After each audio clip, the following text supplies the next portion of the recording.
Your skills speak for yourself. I'm like, well, I'm leaving a career. I'm going to do this, It's probably been one of the most humbling experiences of your life, I have to imagine. to say the least, but it's been the best experience of my entire life. I still had that mentality of like just being cocky. If you work with me, this is the type of person that you're going to be getting with. Just from like what I'm seeing, I'm like, yeah, it's more people than businesses. I'd spread your wings and do everything. I surround myself with like people like you. I almost didn't do it, but I did it, and I fucking love it.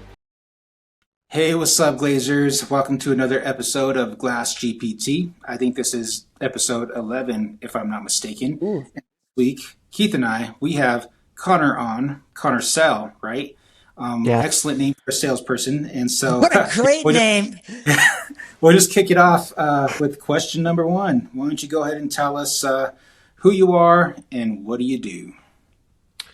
Okay, so I'm Connor, and I do shower glass, frame the shower glass, and window glass, mirrors, things like that. And really didn't know much about glass. Got into it in a weird way. So that's the long and short of it. Excellent. So how did you get into the industry? Like, what was the first time you picked up a piece of glass? Like, I want to hear the history. It's an interesting history. It's kind of tied in here. I don't know, Brandon, if you know the history. I mean, we've talked a little bit, but not extensively. I was looking for service businesses, home service businesses. I was working in aviation, and long story short, yeah, somebody said, "Hey, there's a glass business for sale near you," and I said, "Glass? That's interesting." And going to be fully transparent, I never, not once in my entire life working in construction when I was a teenager, not once did I think glass was an entire industry. So that was a little bit of like a wake up call that it was like this whole thing. And it was really cool. I was intrigued. And then I put this deal together. This guy was selling his 20-year business, and it fell through. And my dad said, "Hey, why don't you start a glass business?" And I said, "That sounds like probably the worst idea I've ever heard. That's not what I'm looking to do." And so yeah, then I did. And then I actually I met I frankly I texted Keith and I said I didn't know much about him. I just said, "Hey, this is what I'm doing. I'm doing X, Y, and Z. I'm leaving a career. I'm getting into glass." And Keith said, well, he didn't say anything, actually. He video called me immediately. And I was just like, "Hey man, what's up?" And then he kind of gave me the skinny and was like, we just kind of chopped it up for a while. And then he said, "Hey, we make glass." And I said, "Well, that's great." And so it just was like this very natural fit. And I called over there to D3. I called Bryce, and Bryce told me, he was like, "Hey, basically same story." He's like, "What are you doing?" I'm like, "Well, I'm leaving a career. I'm going to do this." And he's like, "Well, there's a guy who moved to Greenville a while back, and we knew him for a time, and he knows about glass. Maybe you should get up with him." So then I did, and he taught me glass. And then I went from calling Keith to picking up my first piece of glass, maybe shower glass, maybe less than 3 weeks later. It was crazy. It was crazy. And shout out to Danny Donahue, because there was a K cut in the wall, and I sent it to Danny.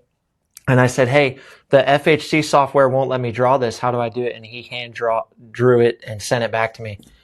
And D3 made it. It fit like a glove. And that was it, man. So weirdest story that I've ever been a part of, for sure. Hands down. Hands down. I apologize if I was unaware of any role that I had with you making this decision, because I'm sure you know at this point, being in the glass industry, I mean, being a business owner in general, you have to be partially be crazy, but being in the glass world, all the nuances and stuff that can happen, good and bad, it's probably been one of the most humbling experiences of your life, I have to imagine. Yeah, to say the least, but it's been the best experience of my entire life. Just it's the whole thing. It's been the most humbling and the most rewarding. Like I can't even begin to state it. It's been Yeah, amazing. that's great, man. How long have you been going now with your business? May of 2024, so coming up on almost 2 years. So a short span of time, but it feels like a lifetime because I just been getting beat on, but winning some, getting beat on some. So Dude, that's incredible. So that's an interesting story because I've never heard that before. Like everyone I talked to, either they were basically doing it since they were a baby, like myself, or their parents did glass, right? I never heard a story where somebody just walked into it almost on a whim and has a business and is doing it daily, and it's only been 2 years, and you're basically doing all of the things. That says a lot about you and your ability to learn. That's And incredible. you didn't buy the business, right? You chose to start your own. yeah, yeah, So my dad. shout out to Papa Sell for actually throwing that option on the table. Because think about how much you know how it, especially in the beginning, cash is king. Like you need cash for everything, for A hundred investments, for percent. advertising, for product, for payroll, for tool. Yeah, Like you need money for everything.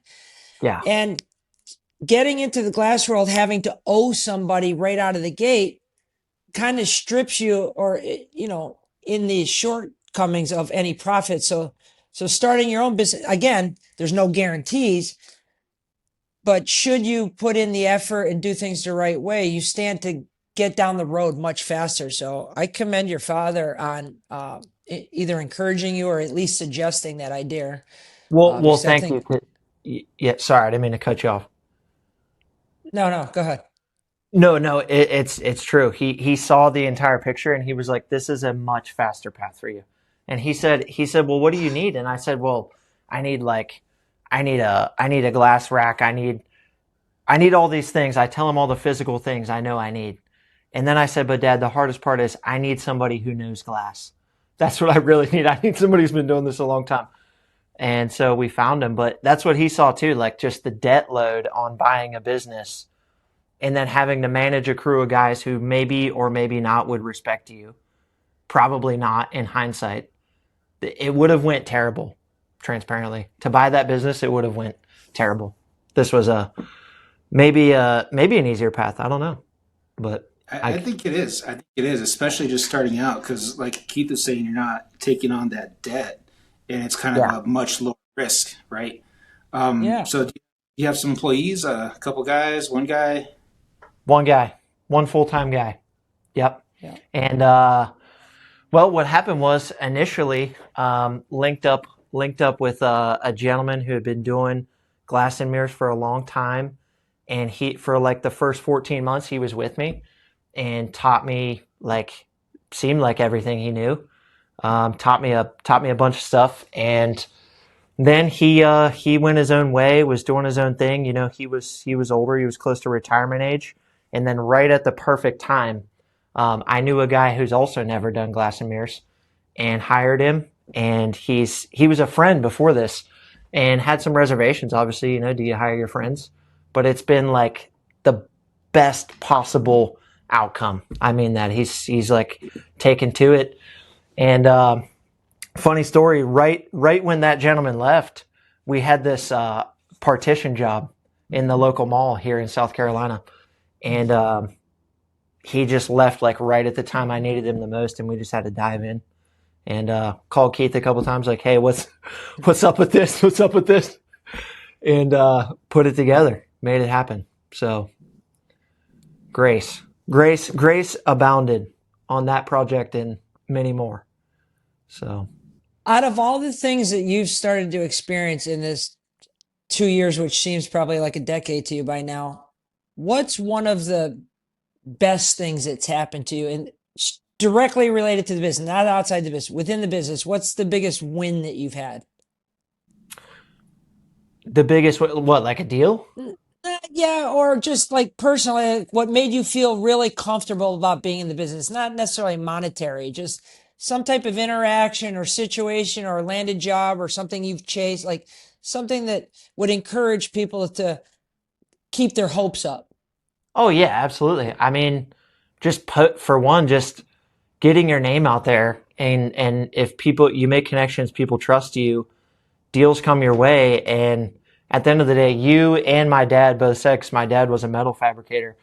You and him both told me on different occasions, for the most part, you're fitting rectangles inside of rectangles. So always keep that in your mind. Like if you can do that, you pretty much have the confidence to do anything. There's some nuance, of course. But I mean, we did like an attorney's office. We did a bunch of partitions there. We did a partition in the mall, done like countless showers in countless prestigious neighborhoods. Just, I don't even know how it happens, but those things make you feel good. Um, Getting big jobs, working with the people that you actually want to work with, not the people that come and go, but like the real long term people you could see yourself working with. We have a builder right now. They're top tier. I probably feel the best about that. That's So, awesome. yes. Relationships are everything, right, Brando?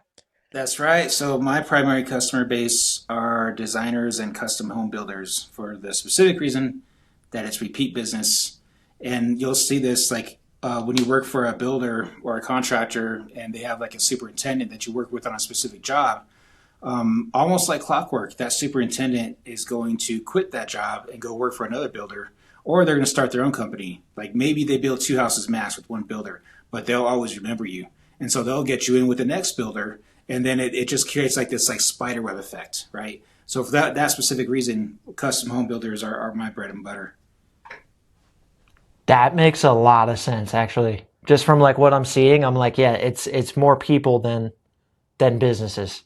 Yeah, and they understand how shit works, so you're not having to like explain what Starfire is every single time, or explain the constraints of why something doesn't work. You know, it's a far better experience than working, direct to consumer. But of course, we all gotta make our money. But yeah, man, that's interesting. So, I just want to ask you about your content. I've seen some of your stuff out there. It's how we met on LinkedIn, in fact. Yeah. Yeah. And when I saw your LinkedIn profile picture, I just thought you were like, I don't know. I imagined a guy with like I don't know, Tony Soprano accent, business guy. Come I don't know on, why I dude. imagined that. That's just, Wow.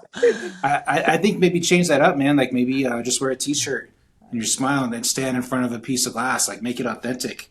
I But will heed that. I will heed that advice. I didn't know I was presenting like Tony, like James Gandolfini. Wow. It is I don't know To why, me, but when I that's a saw your picture, flex. I when I keep saw your it. picture, that's what I heard in my brain. Like Italian, mafia kind of guy. Wow. got it. Respect. Okay. Kiss the ring. Kiss the But ring. but anyway, so Okay. you post on LinkedIn. Do you post on Yeah. any other platforms?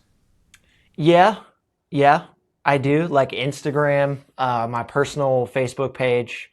It's mostly those three, like Instagram, LinkedIn, my personal Facebook page. The business Facebook page gets some love, but not a lot. Because I'm kind of like, I see your guys, what you put out. It's like the personal brand.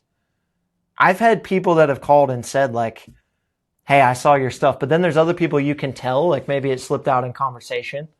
Like they didn't want to necessarily say that they saw your stuff online, but they did. And that was the only reason that they called. So yeah, I post across all those platforms, and it kind of like it goes like this, unfortunately, and it needs to go like this, like upward trajectory at all times. But I'm learning how to kind of like try to dial it in a little bit, and That's awesome, man. So, what what uh what results have you seen from that, if any? I don't wanna overstate it and come off like Gary Vaynerchuk or something, but I'm very I'm very long on the social media because if I didn't have it, we wouldn't even be having this conversation. Like how did I find you? How did I find Keith? Like, and even when I was in aviation, it was the way I connected with people. Like there's no it can't the size of the return on that investment can't even be put like quantified. I don't even know what's come from it. It's been incredible. And if I put more time and effort into it, it would probably yield more. I don't know about you guys, but it's been crazy. Social I'd media. like to triple the amount of output I could if I could and I had the That's capacity to, insane. I would prefer to triple the amount of output. I don't see how you could do that, but that's No, I will. It'll be happening this year. It will happen this year. love Yeah, it. it takes a lot Yes. of planning and outside help to make that kind of content. Yeah. Um, Yeah. well, that's cool, man.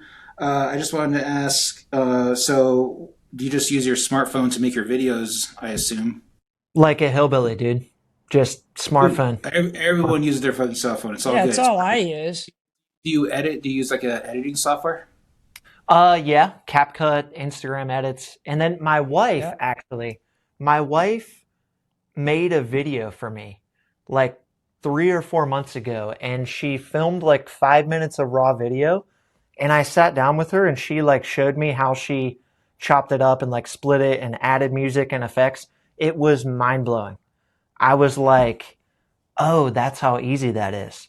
And then I just started, you can only post a shower door on Instagram, a picture of it like one time to the people that follow you, and then it gets boring. So like video is obviously the forefront. So I always had this block, like how do I make something interesting? Like how do I have a hook in there? How do I have, maybe if it's like goes 30 Why seconds. does there have to be a hook?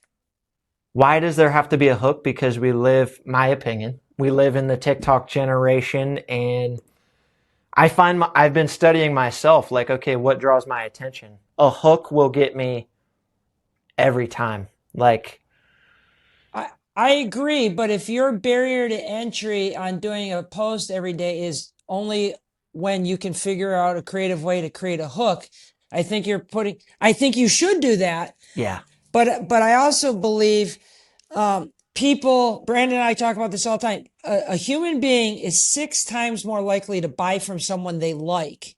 Now, I've said this before, you can't control if they like you, but you can control if you're likable. So not all my videos have hooks on them, because what I'm trying to showcase to the public is like, if you work with me, this is the type of person that you're going to be getting with, whether you like to laugh or you have the same sense of humor, or you like the way I have my vision on business or content with Brandon. And if someone watches that and say, man, I align with a lot of the stuff he's saying.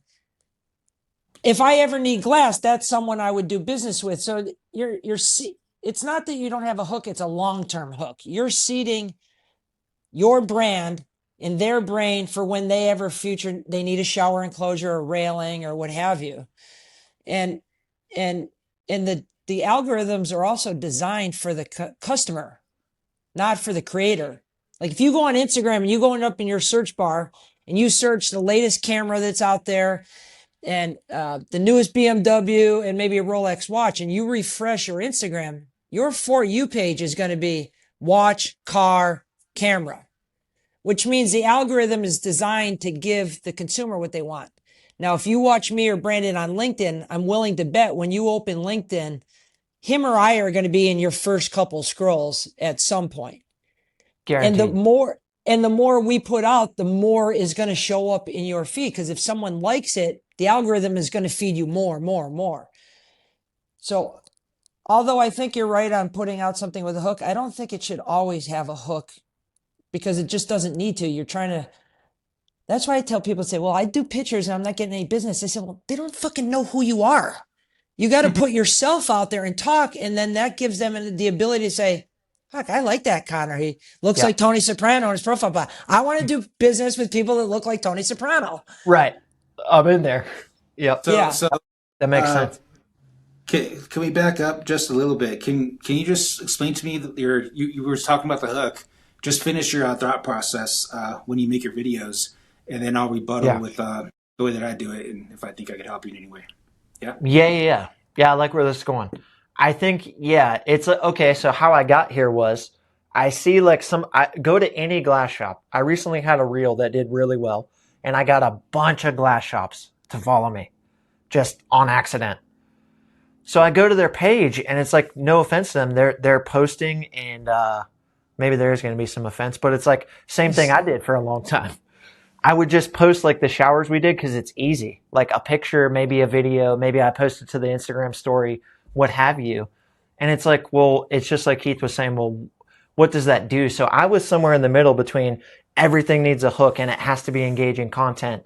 But I am kind of seeing where that's not, you just need to turn the camera on and you need to get out there. But in terms of making content with a hook, I think it's super, super important, especially on like a text post. Like, how are you going to, I call it like stop the scroll. How do you stop the scroll in the first 3 seconds? And if you look at Instagram retention on your reels, how do you do that? How do you pull that? And I guess there's a line between keeping the algorithm warm and you know, how do you stop someone? Like, what's the text above the fold on LinkedIn, like above the fold and then see more? Does that text stop someone? And then what, and then maybe halfway down, do I need a rehook to rehook their attention? And then, you know, That's the game.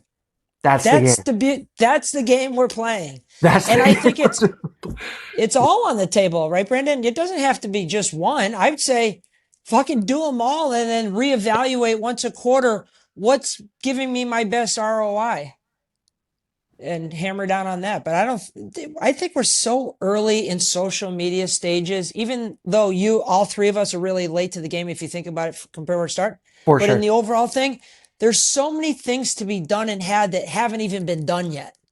Yeah. And Yeah. we're only going to accidentally come across that by just keep putting ourselves out there and finding out what works. Yeah. All right. So check this out. I use CapCut. That's my main editor. I like to use CapCut on a PC because you can edit way faster on a big screen and keyboard shortcuts. So I've Yeah. actually made several tutorials on exactly how to do it on my YouTube channel, which I can send to you. They're my best performing videos of all time. Yeah, I saw that one this morning. I clicked the popular tab and I saw your it was like CapCut something, 23,000 views or something. It was awesome. yeah, it's insane. But unfortunately, I can't make as much money selling to creators as I can selling to my own people, right? In the glazing trade. So like when I approach my videos, I have like kind of a different philosophy because I just want what I'm going for is like highly aesthetic, specifically because of my target market, right? So my target market basically works for the wealthiest people in Colorado, and they want the best of the best, and they want to feel good when they buy it. So I try to make each and every one of my Bear and Glass videos look like a real estate commercial because I'm trying to build that vibe and aesthetic. And of course, you can only do that for so many years. That's how I got into videography in the first place. And so I've been going deep diving into social media on all different levels. And I started incorporating talking head.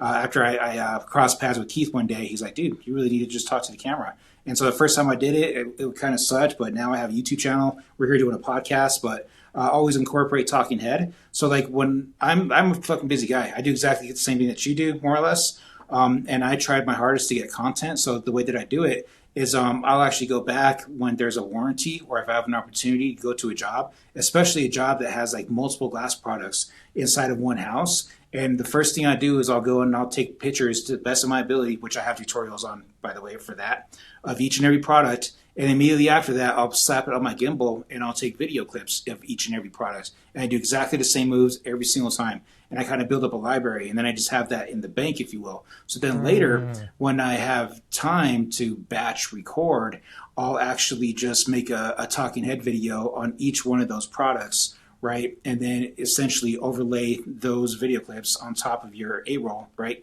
And that becomes your video. Super simple inside of CapCut. I like to use Epidemic Sound for my music so that one video can be posted anywhere with no copyright strikes whatsoever, right? And I also think of them like this. So for glazing and those kinds of videos, I don't necessarily give a shit how many people watch them. I treat them like video sales assets. And this is where I see the most ROI that's tangible is when I do something incredibly unique and custom, I'll make sure I make a video about that and why it's unique and custom and why it works in this application.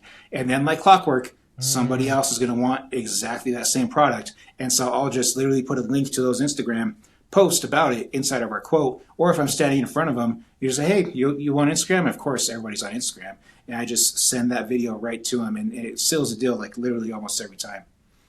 It's so wild that you say that. This is like the biggest synchronicity in the world because I did this weird shower, like this bifold hydro slide. Oh, yeah. I saw that. Oh, yeah, I Okay. asked you about it. I remember, yeah. Yes. Okay. So I did that and I had no idea. I literally went on Instagram edits in like 20 minutes and made this video. It was way too long. It was 2 minutes and 20 seconds. It's got like 185,000 views, 900 saves, 750 shares. Like it went off the rails.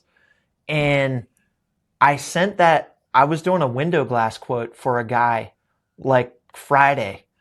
And he said in an email, he said, okay, I'm going to pay the deposit for the window glass. He said, by the way, do you do shower glass? And he wasn't familiar.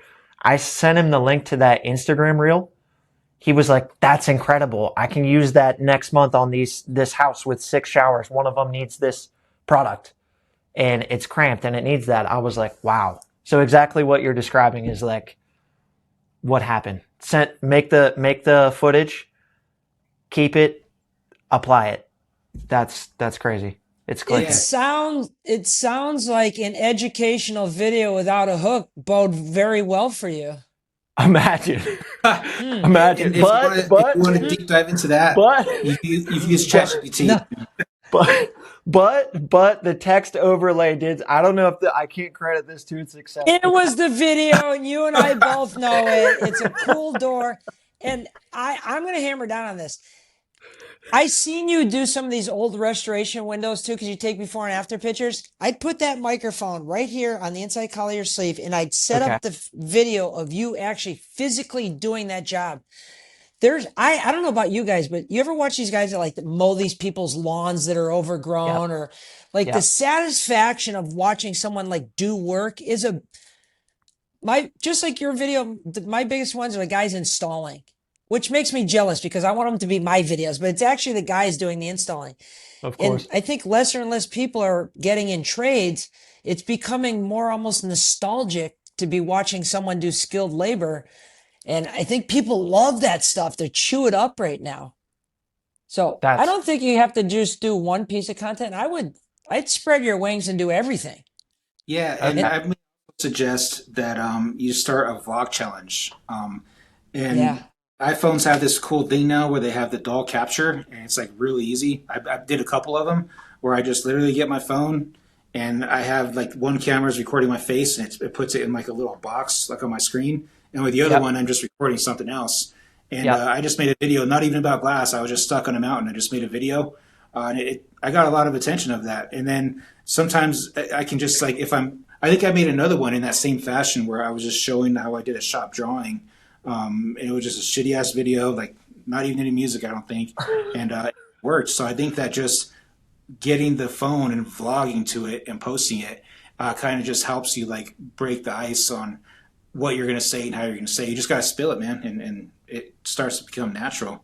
But some of them are highly, highly produced. So like, if I want them to be the best they could possibly be, I'll like figure out what I want to say, but then I'll write it into ChatGPT. I'll ask it to rewrite the script with the hook, and then it'll spit out. I ask it like, I need you to format this for my iPad Mini because I set my iPad Mini right underneath my camera. And then I just literally look down, read one sentence, and then look down, and then read the next sentence. And then when I edit it all together, it looks like I speak perfectly and I think logically, even though I don't, right? So that's like a whole nother extreme. And that gets very tiresome, and it's a lot of effort. So if you are going to do that, you may as well just batch record like 10 videos all in a row, and then you can spread them out over time. For me, that is the key to staying consistent. Yeah. No, that makes a lot of sense. Yeah. I have a question, and I know this is going to come off of social media just for a second, but I want to know you were doing maintenance within the airline industry, correct? And so you're working in a hangar? Yeah, it was like corporate jets. Corporate jets. So you're working on airplanes at a place of business, at an airfield or at a hangar. So you're in the same spot. Yeah. How big of a culture shock is it for you?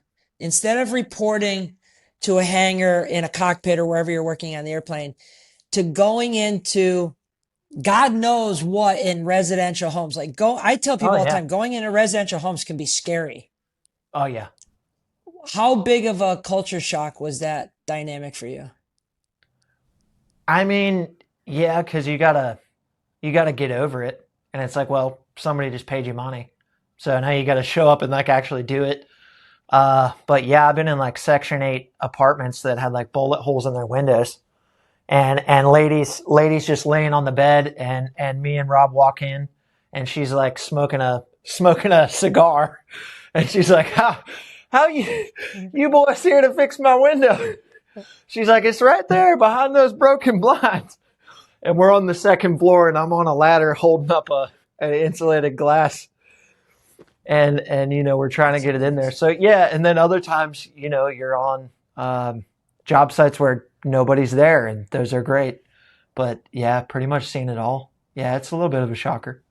Yeah, Well, do you Yeah, you think see that? people in their rawest form sometimes. Yeah. 100%.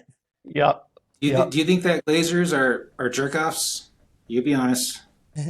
No, I really like it. I think that they're skilled people who actually, yeah, no, I like it. But maybe I'm in a silo because I'm like I surround myself with like people like you guys. So I don't know. I haven't been like on a Uh, casino well, 50-story job with a bunch of guys in the middle of the morning. I don't know what they're like, but Dude, well, Brando, make sure yeah, you put a note for us to reach out to Andrew to get some fucking co-op money for this FHC advertisement that's going on the whole podcast. see what I'm saying? See what I'm saying? Holy smokes. yeah, Wow. Call him. yeah. Who's your rep at FHC? Her name is Michaelaine. Bob. Uh, McElhain? pardon? Yeah, Do yeah, you use yeah, you yeah. know, do you use your sales rep a lot? No, no, I don't. That's wild to me. I It's just in had two Columbia. other customers this week or glaziers that call me from different parts of the country asking questions. I'm like, don't you have a sales rep? They're like, well, yeah, but I never call them. I go, why? Instead you're going to call the corporate office where there's a million calls going there, or you can just call your sales rep's cell phone. They probably have the answer. And if For they sure. don't have the answer, they're going to get you your shit a lot quicker than you can get your shit because they know Yep. who to call. Yep. No, no, we Wow. I just made friends with somebody, and I know the service center manager, and the service center is like 2 hours away. So it's That's just what you I don't want. even need to call her. Yeah, Yeah, it's So you worked have that's a out. strong. FHC, you have a FHC near you? Yeah, like 2 hours. Oh, Yeah. that's nice. Do you Yeah, use I was just FHC? there this morning. Yeah. Do you Yeah, use yeah. them exclusively, or like would you say you get most of your stuff from I, FHC? it, yeah. Yes. The simple answer is yes. Yeah. Most definitely. I'll use other places when I got to, but when I got to. Yeah. So yeah. Yeah. Okay. Have you done any glass railings yet? No. No, but I've designed a couple, quoted a couple, but I haven't had the privilege. But it's been a good thing because I wasn't ready probably for something that wasn't just a rectangle. I didn't realize I wasn't ready, but now looking back, I'm like, yeah, you weren't ready for that. So, Okay, right on. Yeah, so for glass railings, so we have like a quick quoting system, and it's just per linear foot installed, and it's just a way to really quickly estimate jobs because the vast majority of people aren't going to go with them anyway because of how expensive they are. But it's like a system that never misses. So like I just had a job in Breckenridge that I sold, actually multiple jobs where I don't even need to really even I can see a picture, and all I need is a linear footage, and I just multiply that. Typically, like for 9/16 glass on standoffs with the top cap, I'll charge like $650 per linear foot, right? And so that's going to be like the grand total. And then so like in QuickBooks or your accounting software, I'll just put 25 or 20% of that total is the labor and the rest is material. And using this kind of system, as long as it doesn't get too crazy, like you'll make money like every single time. And it's like really easy to quote. But when you do land one of those, the way that you measure it and install it is there's a lot of nuances there. It's impossible to list them all in one video. I think we tried, but I would highly recommend that you would, if you land one of these, especially a good one, call my buddy Rodney. He'll go out there and measure it, and he'll help you design it, and he'll even help you like spec like the hardware, right? So that's a Well, really it's more than that. Not only does he measure it, he gives you the fucking glass order. Like wow. measuring is one difficult component. Doing the glass order for the glass, that's another component.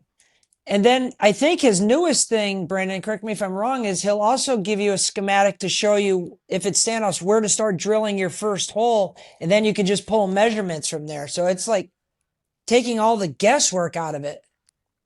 Yeah, he definitely does do that. So that's like and he guarantees that it's going to fit. But Yeah, stands behind the it. I think you could probably utilize is having him help you design things because he literally measures with all the hardware and he knows when to use like certain things. So it's kind of like, and if you want, you can call me or shoot me a picture, and I'll tell you how I would do it if I was going to do it. But it's just like understanding like the different hardware types. So I am I want you to sell a nice fat handrail job because I kind of almost want to be involved. This is kind of exciting. I We do remember. too. We do too. We want you to sell laminate, low iron, That's post right. Let's go. polish. Let's go. Come on, don't be a weak dick. Yes. Thank you. Yeah, I know it. Yeah, but it's good though. But I noticed like on some landings and like coming around the landing and like just the entire thing is completely different. Pricing it is really not the problem. I'm like, okay, well, I got the raw cost. I know what I need to make, et cetera, et cetera. But the actual details in the design, like I have a shower glass program and an office partition program that just spits it out. That's easy. There's a minor nuance there, but railings, I don't, like I've tried to design them before in, not SolidWorks, but SketchUp or whatever it is. The other one, the other CAD program, the 3D modeling program. And it's been a challenge. So Is it yeah. Shaper 3D? No, AutoCAD, it's like AutoCAD, but it does the 3D rendering. Revit. Well, there's The not other a one. situation that you're going to come across there in the Carolinas that either Brendan and I or Brendan and I and Rodney haven't come across. There just isn't. And if there is, there's probably something wrong with the construction. But even then, there's probably a solution for it. So, What I'm looking for, what I'm speaking into existence is just somebody's back porch on a lake, just a yeah, rectangle with the achieve system. Done. Boom. That's it. that's what you want. That's what I want. I just want Yeah, something. The to first cut your one, teeth. Yeah, yeah, cut my yeah. I don't teeth. blame you. Yeah, yeah, Yeah, yeah, yeah. you Okay. will. But And once you do that, it'll be bigger and bigger and bigger. That's how it should be. I'm Yeah. So finding like that out. when I approach them, I just kind of try to imagine like what hardware would work best. So you have your base shoe, your standoffs, your spigots, your posts. It's usually one of those four, and each of them kind of has like a general rule of thumb as to where you want to use them. And I got like billions of examples on all of them on our Bearing Glass Instagram, so you can just look at that and kind of get a feel for Excellent. where you might want to use standoffs. But there's only a few things you got to remember is that the glass has to be 36 inches minimum or taller. You can't have Yeah. any spaces bigger than 4 inches. And if you are going to have a handrail, it has to be continuous from top to bottom, has to be on one side of the staircase, has to be at that 36. So like just like keeping those things in mind and like looking at a space, you kind of determine like maybe standoffs will work better here because they're on floating treads, or maybe spigots work better because they can be used on a flat landing as well as a treads, and it's like the same hardware like all the way across. But then measuring them is like a whole other thing. Like measuring manually, you have to worry about rise and runs, Oh yeah. parallel, right? Oh yeah. Oh yeah. Oh yeah. Yeah, my dad will look at something like that as a metal fabricator, and he's like, "Hey, this is just like basic math, right? Like completely just insult my intelligence and move on."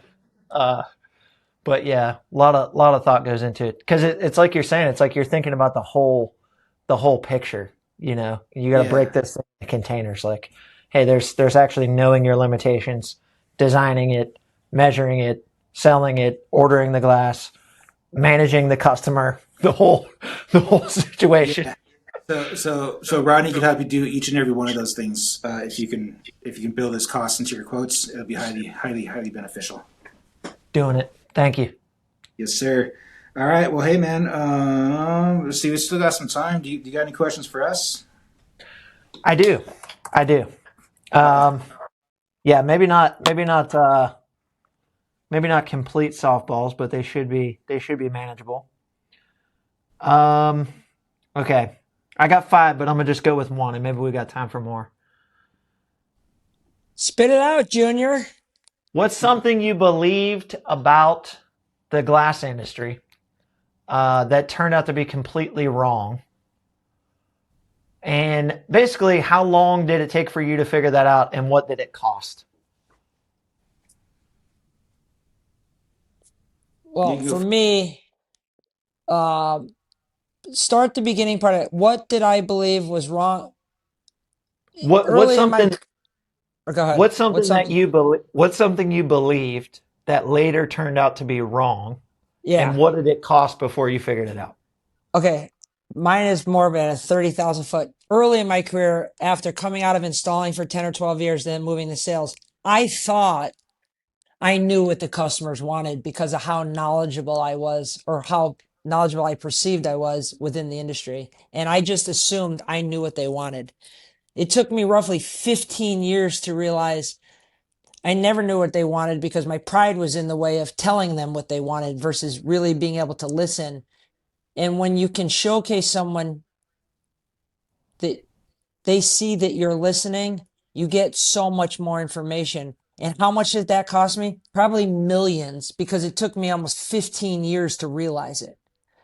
So Wow, I think a lot of people's pride and ego can get in the way of really truly trying to understand and demonstrate understanding to a potential client. And when they can see that you can do that, I know you know this in some instances or another, maybe you haven't had a major impactful one yet, but when a customer knows that you really understand them, you can go a lot further down the road with them and you get a lot more leeway on stuff as well. Yeah. How about that you, makes a lot. Brando? Okay, so I think I told this story in one of our first episodes, but I'll tell it again because I think it applies. So I grew up in the glass industry. I started working at a glass shop, a big glass shop. It got huge, and so I literally worked every single job there is to do, from delivery driver, fat polisher, temper, whatever, all the jobs, all of it, every single one. And I was going on into installing, and I was like, I was a young kid. I was the youngest kid, and I was like, good because I've been doing it so long. And so the reason I asked you if what you think about glazers is because I grew up with them. When you're glazing, when you're installing glass, especially high end stuff, there's a lot of like macho, like cockiness, right? Everybody wants to say that they're the best. Everybody wants, just like Glazer Nation. That's a perfect example. That's exactly how it is for Oh most my glazers. God. Exactly like, Animals there. and Fucking so animals. yeah, so I grew up in that, so I didn't know any better. So when I first started Ah, becoming a measurer and get into sales, I still had that mentality of like just being cocky and I'm the best and this and Yeah. that. And then one day my boss brought me in. He said, "Hey, I know it's different out there in the field, but now that you're here in the office, like your skills speak for yourself. He told me, it's not cool to suck your own dick." And I was like, great "Yeah, he was advice. right." And so I stopped, Wow. and it Great it advice. changed my life. So it probably could have cost me Fucking promotions clip down the that. Wow. Wow. Yeah, Sounds so like just be a sounds like cocky. a That's sounds my like an lesson. awesome. Yeah. Love it. Sounds like we need to get your old boss on a fucking podcast. Yeah, Man, dude. I asked him. I I want think he's to. down. I still work for him. Yeah, get his crazy ass on here quick, too. Yeah, that's interesting. Would you if you could? Huh? Anyway, what's the next question? Of Okay, we got time for one more. Yeah. course. Okay. I think it's number 4. This is a hard one, and then I got one more that's better. What's a decision you almost didn't make that ended up being the biggest unlock in your business? I got an easy one for this. How about you, Brando? You want to go first? No, you go first. The biggest decision we made the decision, but we almost didn't. Yes. Yes. Okay, we were in retail. Doug, Bill, myself, my mother. We had three brick and mortar locations: Naples, Fort Myers, Sarasota. And we decided we wanted to get into manufacturing. And this was right after the recession of 2008. So you're talking on the tail end of that 2009, 2010. We went to our banker we'd been banking with for about 7 years. So they saw the progression of our business. And we said, we bought a piece of property like pennies on the dollar because of the recession. So it's kind of a blessing in disguise, right? Yeah. And that's how we were treating it. And we went to our banker and said, we want to start manufacturing. And he looked at us, our banker looked at us and says, there's no manufacturing in Southwest Florida.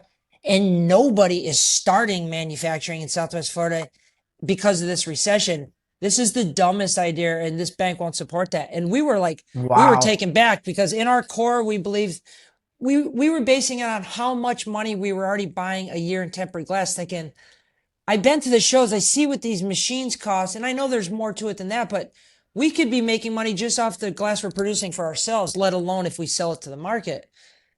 And we Wow. went to 3 or 4 bankers that they were not going to do it, and one did.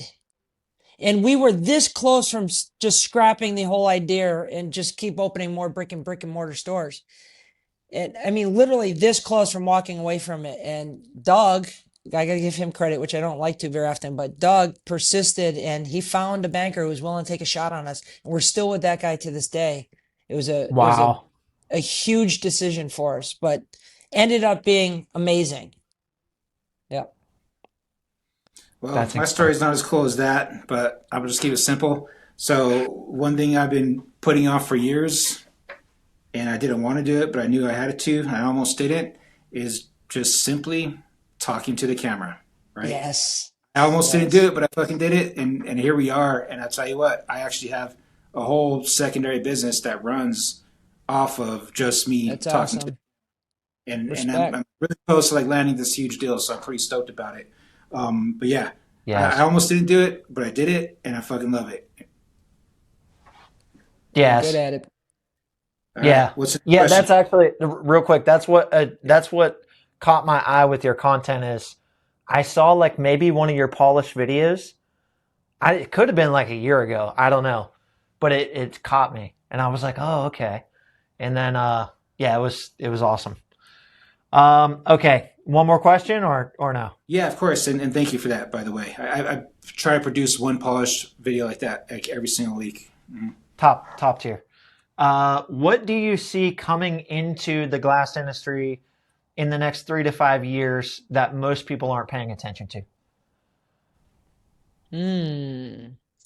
I had a meeting today with a vendor um, that's from another country, actually.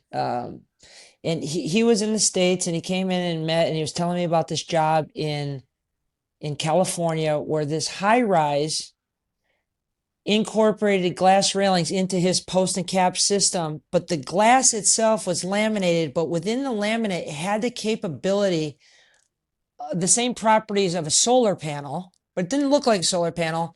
And it was taking in all the sun and converting it into electricity. It had a pigtail up through all the post system to one of these Tesla widgets on the wall that captures all the Wow. electricity, which actually runs the units. And I'm thinking, I'm not, and anybody that knows me knows this, a big tree hugging liberal.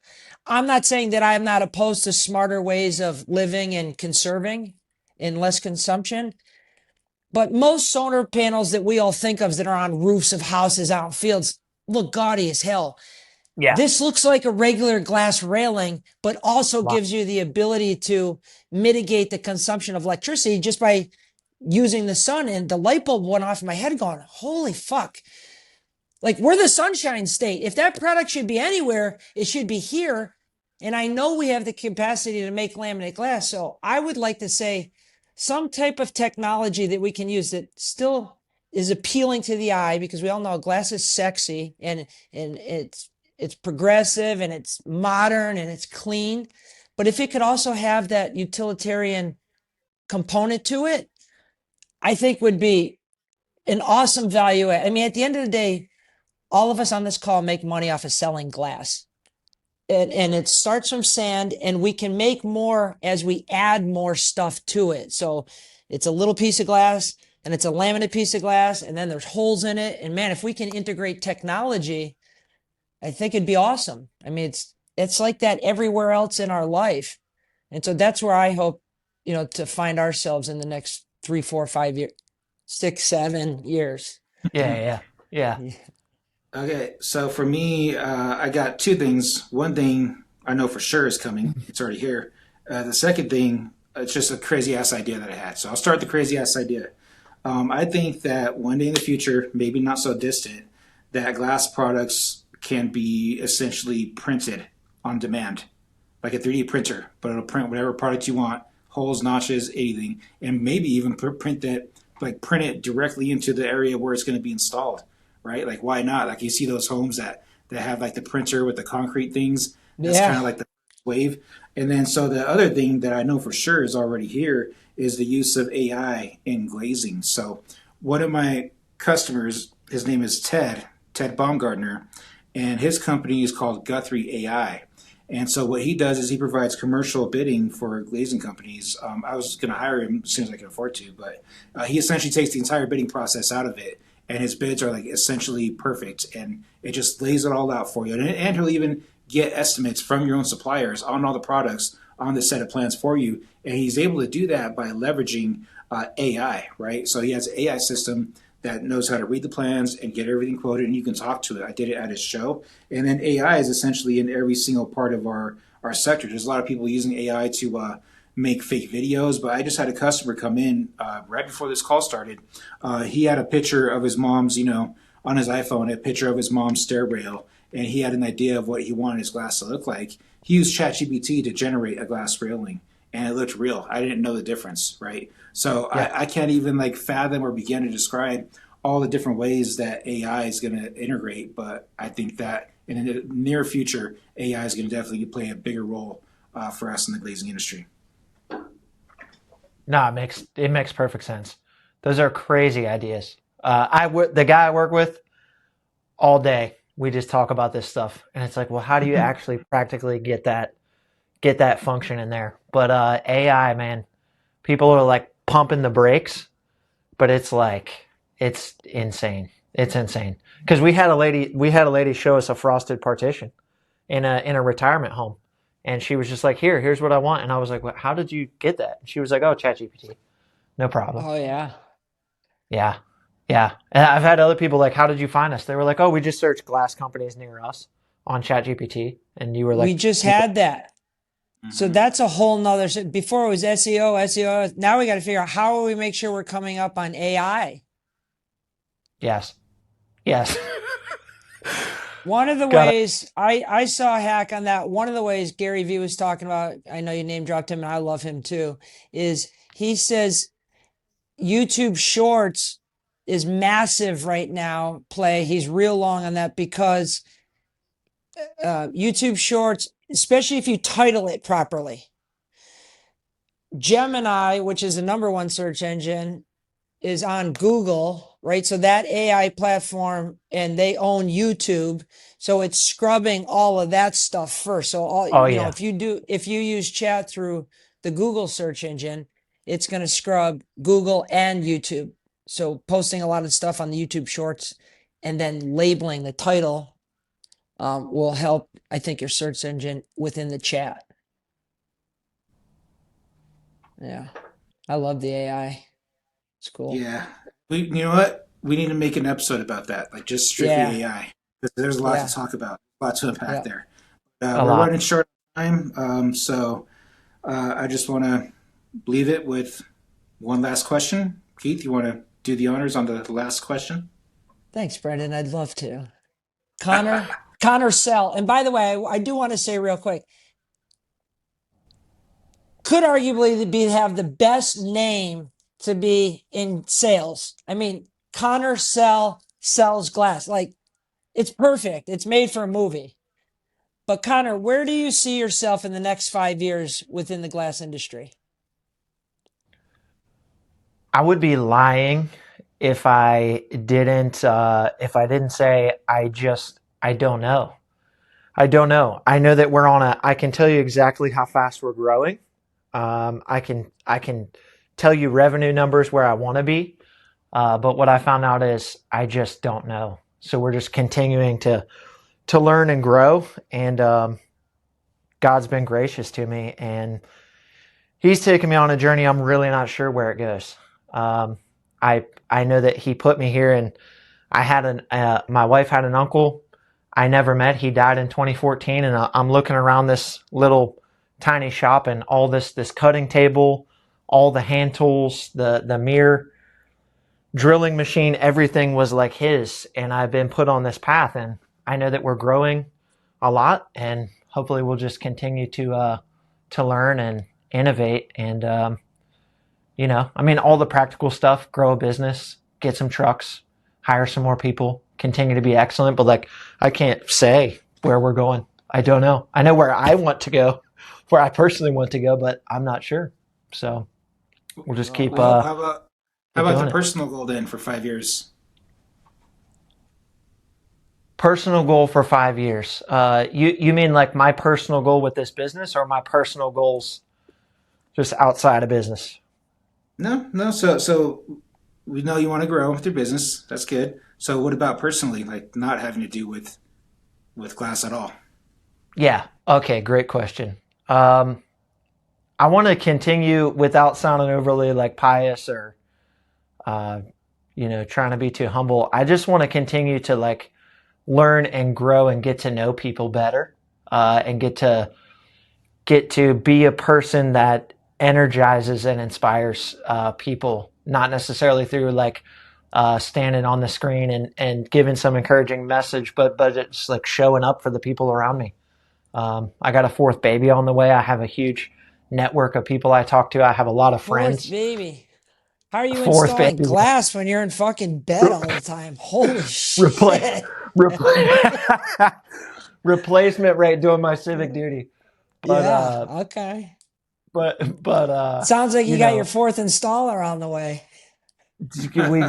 yeah. Well, it's going to be three girls and I got the one boy, so I don't know where that's going. But Cool. yeah, man, I just want to show up and just be like who I am and just continue to be better. I know that sounds like overly cheesy, but I just want to show up for people and be a positive force. Well, Brent or Connor, don't, as crazy as this business can be, as long as you don't quit, this industry has a lot to offer. I know you've seen glimpses of that already, but Brandon will tell Yeah. you, I'll tell you, being in any business, but definitely glass is mostly made up of losses with an occasional win here and there that's hopefully large enough to offset the losses and to be Yes. in your Yes. favor. But it has a Yes. lot to offer and it takes a while to learn. Yeah. And I'm happy it's that way because otherwise there'd be a hell of a lot more people doing it. So, when you're For sure. talking about railings, they're difficult, they're scary. Good. That's how it should be because then people will understand the value that we bring. But there's enough of us that I think would help you on anything you need. You know that. You can call any one of Yeah. us and we'd help Thank along the way. We want to see you succeed and you're a good guy. thank you. Thank you. Yeah. Yeah. Gonna keep at it, man. Keep going. Glass. Love it. Keep on, man. Let's stay in touch. So those of you who don't know, this is the first time that Connor and I have seen or spoken to each other on the Oh, screen, a and it couple definitely virgins. not be Yes. the Yes. last. You can see some parallels there. So we'll definitely Yes. stay in touch. But other than that, that Absolutely. concludes this episode of Glass GPT. Yeah, Glass GPT. That's it. Thank Peace. you. Peace. Peace.